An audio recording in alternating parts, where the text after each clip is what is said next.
এটা হচ্ছে একটা জঙ্গি রাষ্ট্র। তারেক রহমান, খালেদা জিয়া এরা হচ্ছে জঙ্গিদের মূল হোতা।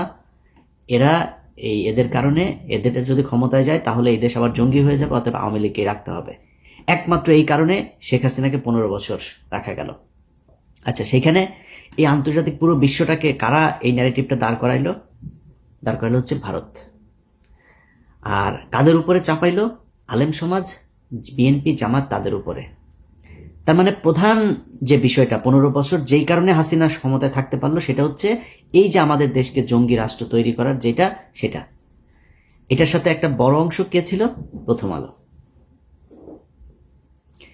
যদি এটা হয়ে থাকে যে ইন্ডিয়ার কারণে আমরা 15 বছর আসতে পারি নাই, তাহলে আমাদের প্রধান কাজ ছিল এই স্বাধীনতার পরপর ইন্ডিয়ার ব্যাপারে পদক্ষেপ নেওয়া। কোনো পদক্ষেপ নেওয়া হয়েছিল? ভারতের সাথে কে কত পারে ঘষাঘষি করার জন্য সবাই চেষ্টা করলো। আমাদের প্রধান শত্রুকে আপনি পাশে রেখে তারপরে দেশ চালাবেন, দেশে আবার অস্থিতিশীল পরিস্থিতি আসবে না, আবারও হাসিনা আসবে না, হাসিনা এসে আবারও 15 বছর না 1500 বছর বাংলাদেশ শাসন করবে না, ভারতের সাথে একসাথে হয়ে যাবে না, এর কোনো গ্যারান্টি দিতে পারবেন? তাহলে করেন নাই কেন?